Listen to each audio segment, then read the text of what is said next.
নমস্কাৰ মই বৰ্ণালী আজি আকৌ অন্য এটা ভিডিঅ'লৈ আপোনালোকৰ মাজলৈ আহিছোঁ আপোনালোকৰ ভালনে আমি সকলো ভালে আছোঁ বাৰু আজি আপোনালোকৰ মাজলৈ মই এটা স্কিন টিপছ আনিছোঁ যাৰ স্কিনটো অইলি মানে ইমান গৰমত অইলি স্কিনৰ পৰা পৰিত্ৰাণ পাবৰ কাৰণে মই এটা হোমমেড মিশ্ৰণ আনিছোঁ যিটো সানিলে আপোনালোকে সুফল পাবই পাব মানে সেইটো যদি আপোনালোকে নিয়মীয়াকৈ সানে আপোনালোকৰ স্কিন অইলি বা নৰ্মেললৈ আহি যাব বাৰু আমি কেনেকৈনো মিশ্ৰণটো বনাওঁ মই ষ্টেপখিনি দেখাওঁ আপোনালোকক দেখাওঁ আহকচোন ফ্ৰিজৰ পৰা উলিয়াই বৰফৰ টুকুৰাকেইটা দি লৈছোঁ এতিয়া মই ইয়াতে মুখখন উলিয়াই দিম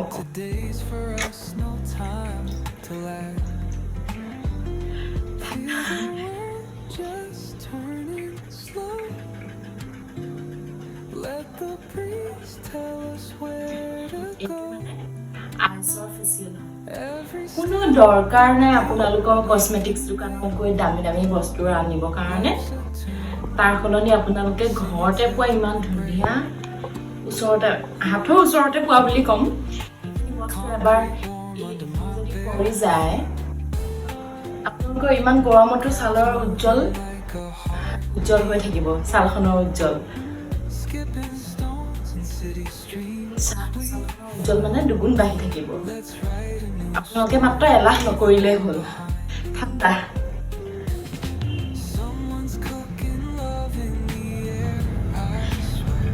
এনেদৰে আপোনালোকে যিমান পাৰে 2 মিনিট 3 মিনিট কৰি চাব আপোনালোকে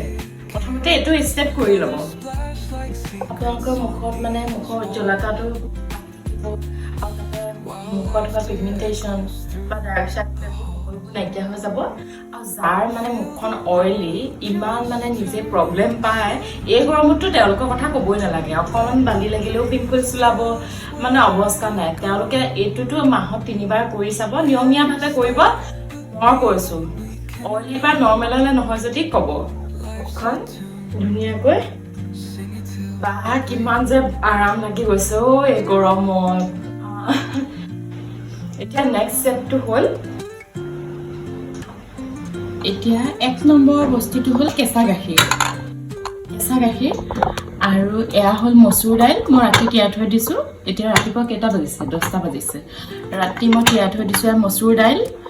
এইটো মানে আপোনাৰ স্কিন অইলিৰ পৰা নৰ্মেললৈ কৰা একদম 1 নম্বৰ বস্তু এয়া হ'ল কেঁচা হালধি এতিয়া বৰফৰ পানী আপুনি মুখখন পৰিষ্কাৰ কৰি ফেচিয়েল নহয় মানে মুখখন চাফা কৰাৰ পিছত সেকেন্ড ষ্টেপটো হ'ল আপুনি অলপ কটন ল'ব কটন লৈ এইখিনি কেঁচা গাখীৰে মুখখন ধুনীয়াকৈ ক্লিনজিং কৰি ল'ব ক্লিনজিং মানে অসমীয়াত চাফা কৰি ল'ব ধুনীয়াকৈ এতিয়া কপাহৰ টুকুৰাটো গাখীৰত দিয়া মুখখন ধুনীয়াকৈ চাফা কৰি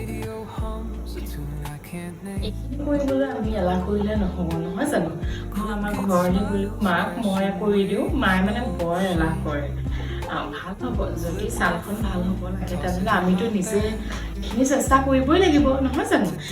দোকানৰ পৰা অনা কেমিকেল বস্তুবিলাক খালে এইবিলাক কেঁচা গাখীৰ মচুৰ দাইল কাৰ ঘৰত নাথাকে কোৱা ধৰণে মই যিদৰে সৰুৰ পৰা সানি আহিছোঁ মই জানা হোৱাৰ পৰা মই বুজিব পৰা হোৱাৰ পৰা মানে মই নিজে এইখিনি সানি আহিছোঁ কি হয় নিজে সানি মই একো বেয়া ফল পোৱা নাই ফলে পাইছোঁ সেইকাৰণে আপোনালোকক কৈছোঁ আপোনালোকৰ বাৰু নিজৰ কথা হৈ যায় আৰু আপোনালোকে মানে কৰি চোৱাৰ পাছত বস্তুটো মুখখন লাৰি চালে গম পাব ইমান ধুনীয়া লাগে মিহি এইখিনি মই ধুনীয়াকৈ চাফা কৰি ল'লোঁ এতিয়া মই ধুনীয়াকৈ মিশ্ৰণটো বনাই লৈছোঁ মচুৰ দাইল কেঁচা হালধি আৰু গাখীৰ পানী নিদিব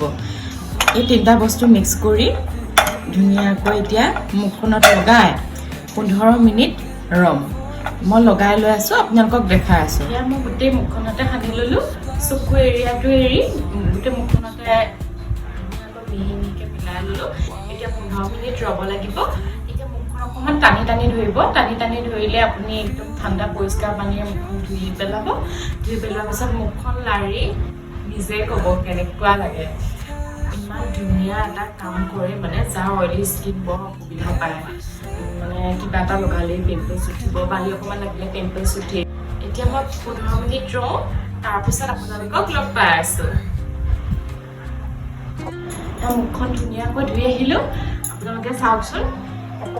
জুম কৰি লওঁ ৰ'ব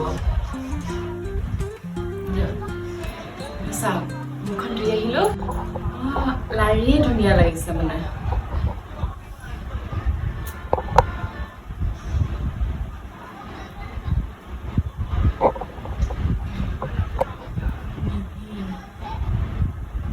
আপোনালোকে এবাৰ কৰি চাব নমস্কাৰ